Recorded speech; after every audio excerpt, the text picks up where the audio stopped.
The postseason starts now. March is here. Arizona UCF preview coming your way next. This is Locked On Wildcats.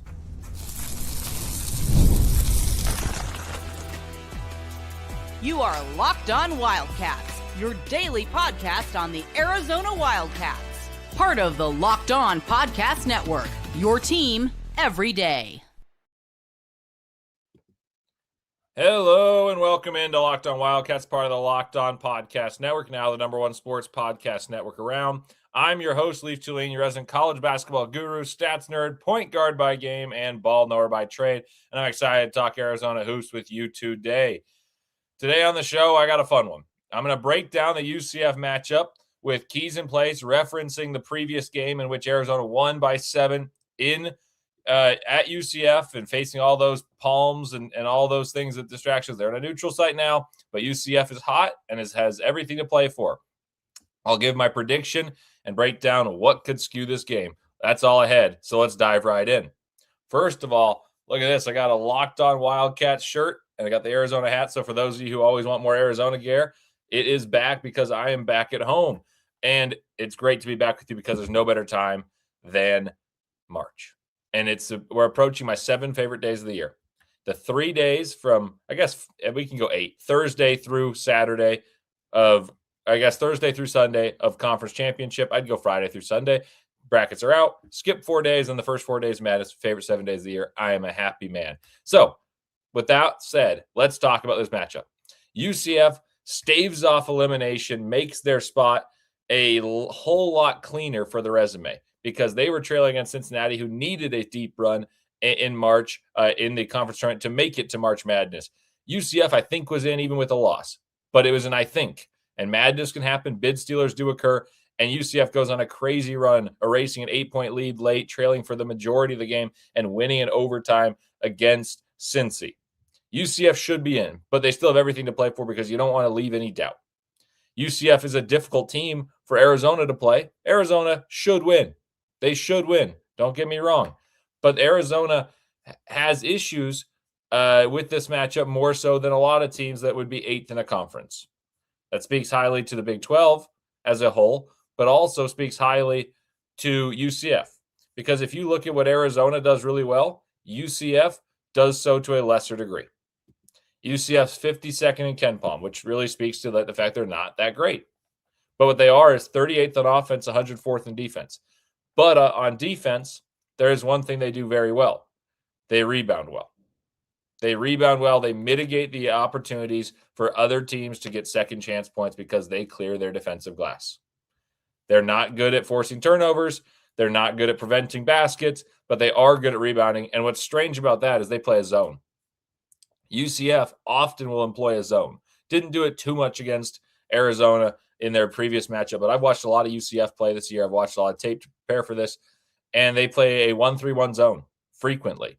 And I think Arizona with Pete has the facilities to break that down and dominate both the interior and knock down some threes because they've been better at shooting the ball recently. But it's important to note that that's something that they do, and they are good at blocking out and getting rebounds.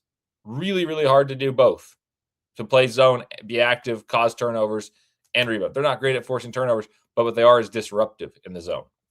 Now, the next thing that you look at their analytical profile, you say, okay, they shoot the 3 well. They shoot 37% from 3, which is good for 29th in the nation. That's pretty good. They're not very good at from 2. They shoot 52%. Arizona is obviously elite at preventing both of those things. But the thing you notice is that they shoot a lot of 2. So even though they're not particularly great at it, their point distribution is heavily skewed to 2-pointers. And they have size. They have a 7'3" guy roaming around the paint. He can alter shots. They have multiple guys who can score the ball. And if you look at their recent box scores, you don't know who's going to be that steps up. Their best player is Themis Folks, and he scored 30. Arizona fans know him well, and he was very good and punished the drop coverage. Arizona employs drop coverage. Mo Krivesh protects the rim, and he shoots mid-range jump shots, and he made them. In the second half, Arizona held him to 4 of 10, and he was far less effective than he was in the first half. But the guy can play. And that really helps is like you've seen a couple guards be able to score off of drop coverage. They haven't been particularly efficient, but he's been one of the better ones against Arizona's drop coverage. And then you have Riley Kugel, who scores a lot. He's a really good slashing wing. Not as worried about him, even though he's tremendously talented. And you've got Stillwell and Burks and all these guys who add to their array of why they can score. Well, the reason they're making the tournament is not defense, it's offense. But what matters in this matchup is that they rebound. It's that UCF rebounds. Like those, their size is important to them in having a chance in this matchup. And if you look at what UCF did against Cincinnati, is they erased this lead. They're 21-10, but they had lost three straight entering the final surge, where you get to say, yeah, instead of being 20-10, we're 21-10, 21-11 probably if Arizona takes care of business. But they have everything to play for. And I'm looking at the box score, and Themis Folks scored 4 points in a game that they won. So they have other guys: Riley Kugel 15, Jamichael Stillwell 17, John Bull 13, and then you kind of just think about, like, if I were to guess leading scorer for them in this game, I would guess Themis Folks, because they're going to try to attack drop coverage. Burks is the guy I'd probably try to take away from three, because when he shoots the three well, they're more prolific. This is a game that was played at Cincinnati's pace, at Cincinnati's tempo, and their desired outcome was the outcome for 32 minutes of this game. They were up, they led, and Ken Palm delineates the game from instead of halves to quarters. Cincinnati was up 7 after the first 10 minutes. UCF was up 6 after the next 10, so it's still +1 Cincinnati. Cincinnati goes up 9. They win the third quarter by 8. They led by 1, so they're up 9. And then it was a 9-point win in the fourth quarter by UCF, and it was forcing pressure, forcing turnovers. And I really don't see a way in which Arizona loses this game unless they have a ton of turnovers, unless they really struggle against the zone and they don't dominate the glass at all. And so I see Arizona having a good time in this game. I see them being sharp and having a very dedicated effort to pounding the ball inside, waiting for the defense to double, spray the ball out, and now Braden Burries shoots open threes. Anthony Del Orso shoots open threes. This is a team that has had rest and have been whole for a week after much of the season. After the Oklahoma State game, you saw Kansas was 2 days later, 4 days later, or 5 days later against Texas Tech. They basically didn't have Koa Pete. Against BYU 4 days after that, had to reinvent themselves. Against Houston 3 days after that. 3 days after that was Baylor, and Burries was sick as a dog for that stretch up until the Baylor game. And then Bradley was nursing a cold. They play Kansas, run Kansas out of the gym. Just a day, 2 days later, they play Iowa State. Colorado, we know how that was an emotional game at altitude. There was strange stuff, but now there's been a week. The last time Arizona played was March 7th. It's been March 12th, and they've had plenty of time to acclimate and settle down and recognize, look, there's more to play for. There's more to play for, and I expect a very good effort from Arizona tonight. I've got Arizona in cruise control of this one, but I don't mean that to be dismissive of UCF, because I've actually liked watching them all year, and I've been a very big proponent of, like, that's the next best team behind the top of the conference. But there's a difference between the best team in the country and the best team beyond the top tier of the best conference in the country, and that's the difference between Arizona and UCF. I'll break down the keys to the game with statistics to back it up and key matchups next on Locked On Wildcats.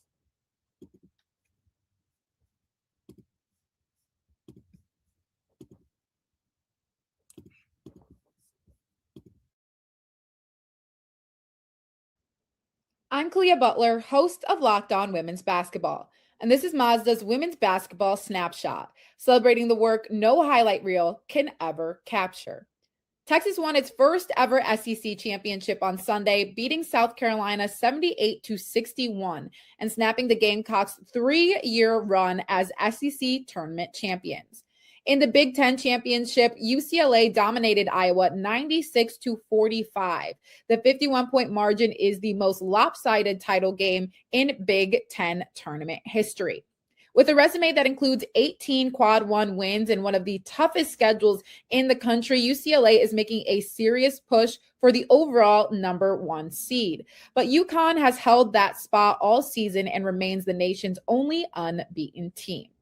These moments are earned off the clock, those long before the lights ever come on.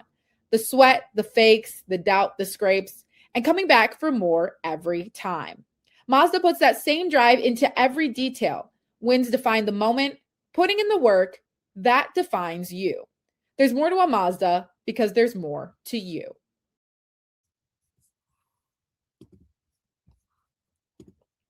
What if sports were traded like markets? Now you can put your sports IQ to work in real time with Robinhood prediction markets. It's not you against the house, it's you participating in a live market. You can buy or sell your positions live all game long. Use your sports knowledge in the moments that matter. Robinhood prediction markets changes the game. It's people moving the action, so when the momentum shifts, you can move with it. I always knew the game, but never had a dynamic way to apply that knowledge. Now I can actually take part live in a market powered by people. You're no longer just a spectator. Play by play, you decide. Trade every play with Robinhood, now available across U.S. Download the Robinhood app to begin. Futures and cleared swaps trading involves significant risk and is not appropriate for everyone. Event contracts are offered by Robinhood Derivatives.LLC and a registered futures commission merchant swap firm.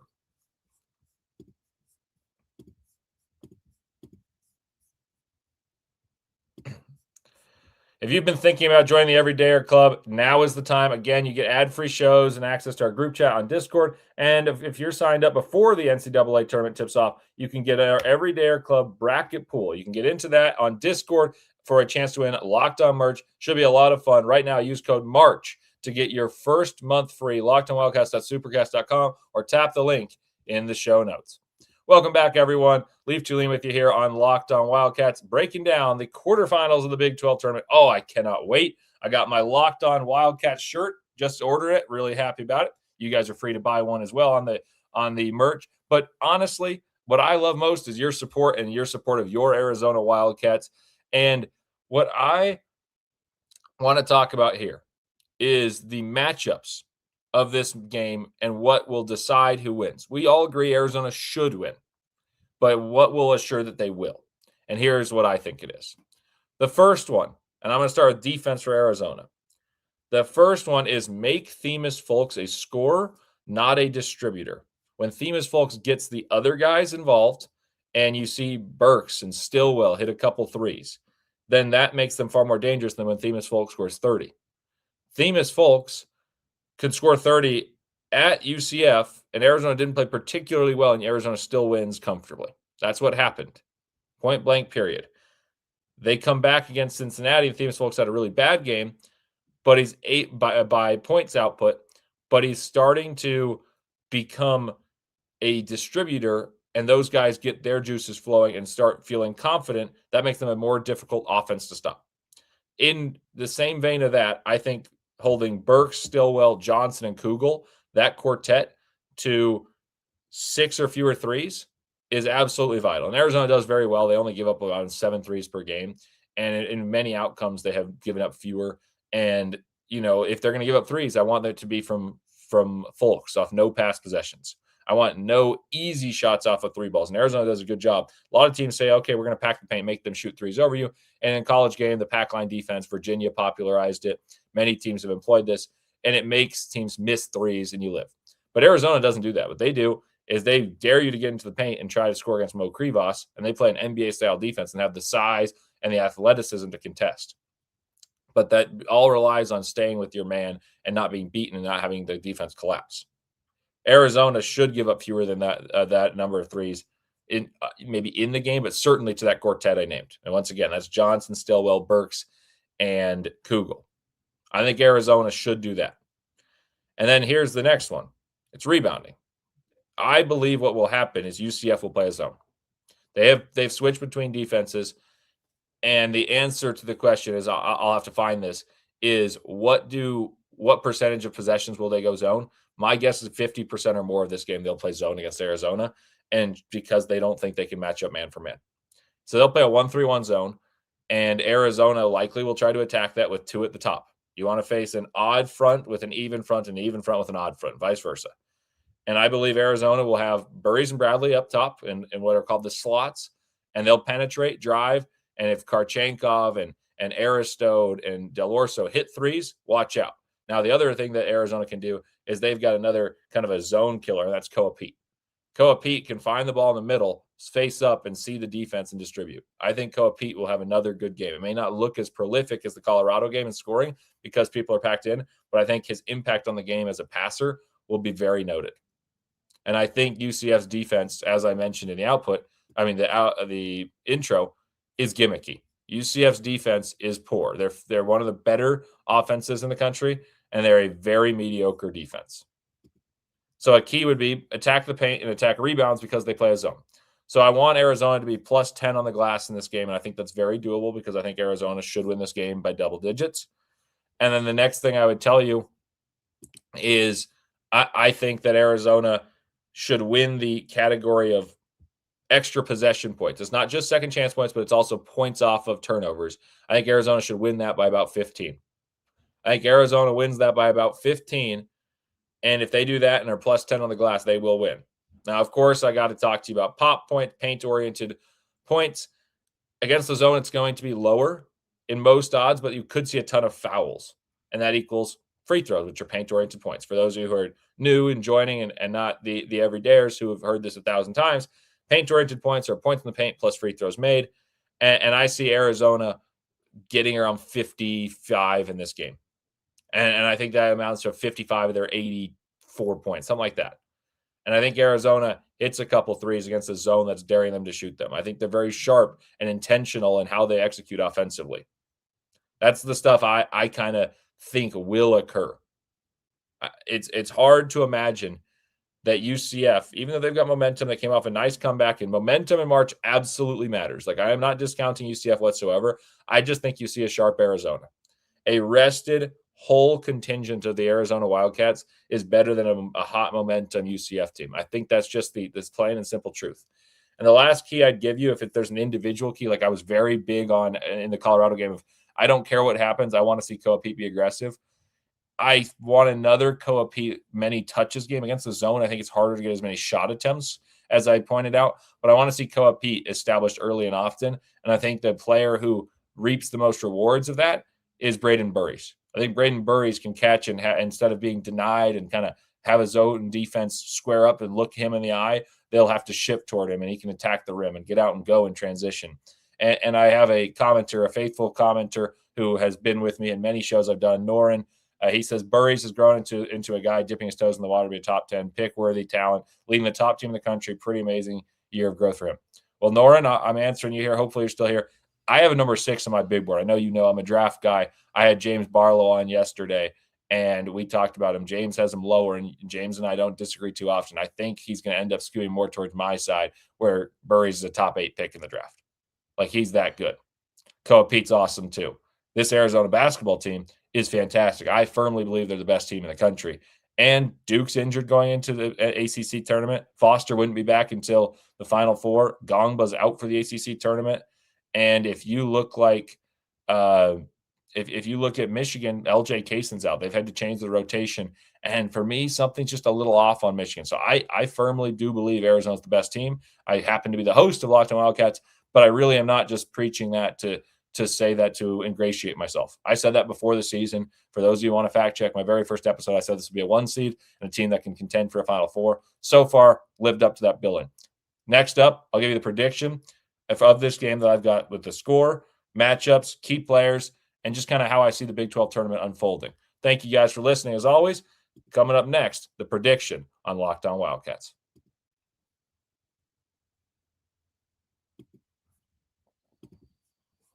CoastPay is giving Locked On College listeners up to $2,000 credit for your business. When you get started today, if you manage a crew, construction, HVAC, landscaping, any operation with trucks on the road, you already know how messy gas and material spending can get. Cards get shared, receipts disappear, and month end turns into a headache. CoastPay fixes all of that. CoastPay is the modern fuel card and expense management tool built specifically for fleets. Fuel, maintenance, materials, all on one card with real control and instant visibility. Every transaction shows up at the moment it happens. No surprises. If someone fuels up at an odd time or tries to buy something outside their limit, you'll know instantly. Real-time alerts, so you always know who's spending what and where. Automatic receipt capture that makes at month end simple. It's built for operators who don't have time to chase paperwork. And unlike old fuel cards, there are no contracts or commitments, just smarter expense control. Right now, CoastPay is offering our listeners up to $2,000 credit when you get started at coastpay.com/lockedoncollege. Go to coastpay.com/lockedoncollege and see how you can earn up to $2,000 credit. Terms apply. Welcome into the 5-hour energy draft with 18 different flavors to choose from, including new options like Confetti Craze, Fruity Rainbow, or Cotton Candy. There's something for everyone. The board is set. The flavors are ready. And I've got my number 1 pick for the 5-hour energy draft. I'm curious about yours. I'll tell you my sleeper first. It is the new one, cotton candy, sweet, got a little bit of fruity flavor, vanilla aftertaste, tons of caffeine, and a beautiful kick of sweetness. And then my number one overall pick, my big board favorite, would be a big, bold berry flavor of berry. Slightly sweet and very fruity flavor, classic mixed berry flavor with notes of raspberry and blackberry. So find your favorite and your new favorite of our 5-Hour Energy shots, available online at 5-Hour Energy or on Amazon.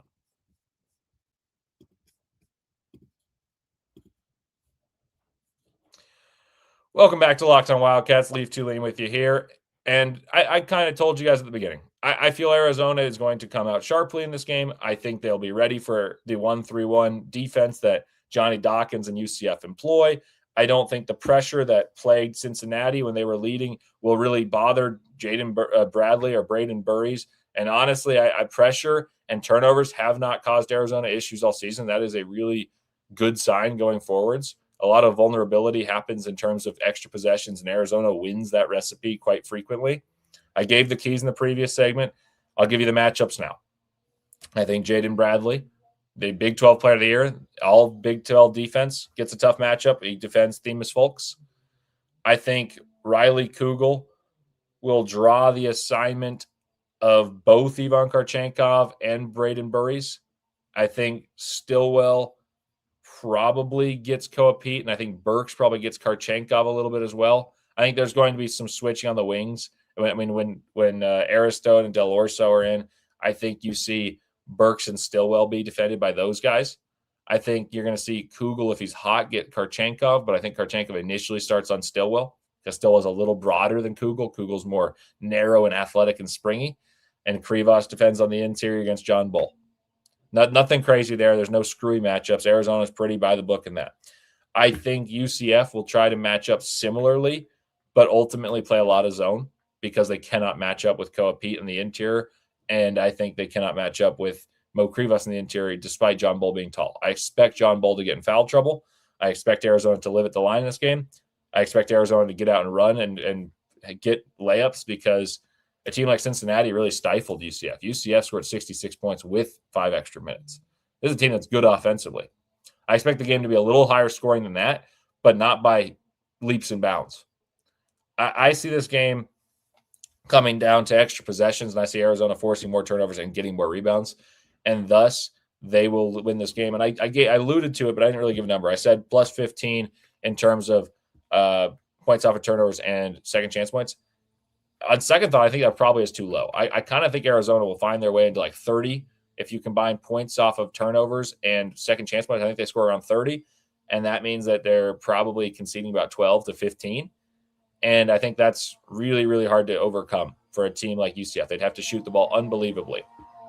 And then the next and last thing I would tell you before giving my score prediction is I think you're going to see Jaden Bradley, who scored 0 points the last game, going to have a, you know what, I'm the Big 12 Player of the Year. And it's not that he has a chip on his shoulder, but it's the narrative around, AJ DeBonsa should have won. JT Toppin should have won. I think Jaden Bradley really controls this game, both on offense and on defense. He limits Themis Folks, and he scores the ball effectively. And you see Braden Burries and Koa Pete do their thing. Like, that's the triumvirate of players that do the offensive carrying. And Mo Krivas will reap the rewards of, hey, here's an alley-oop. Here's a low post touch from a high-low from Koa Pete that Koa Pete generates with his passing ability. That opens up more for Arizona. He'll get easy buckets and be a great defender. He may have a double-double, but I see this as a Bradley Burries Pete game. I see them having a really, really strong game, and the rest of the guys reaping the rewards of their unselfishness. Those guys draw attention and they distribute the ball. So with that said, I've got 84-68 as my score. I got Arizona winning by 16 points. I think they are ahead for the vast majority. I think it gets closer towards the end of the first half. Arizona pulls away, and then the opening of the second half, it's smooth sailing from there. They pull away. UCF tries them out a few rallies. Arizona contains, and they lead by double digits for the vast majority of the second half. And I think that if you look at the Big 12 tournament as a whole, I think you see a lot of chalk. I'm very curious. I think right as I'm about to end this is when Iowa State and Texas Tech play. I gave you guys my bracket before the tournament, and I said Iowa State was going to win. Iowa State wasn't playing well to finish the season. I think they have got revenge on their mind against the Texas Tech that is a little more schemable without JT Toppin. I've got Iowa State winning that one. I've got Arizona winning this one. Those two matching up. I got Arizona again. And then I think Houston is going to win against BYU. I kind of think it'll be uglier than you might think. It's going to be a lower scoring, ugly game, and Houston will win. But when they played BYU the previous time, it was at BYU, and they were firmly in control. I think BYU is just going to try to muck this game up, and it's going to be a low-scoring one in which Houston is just better at that game.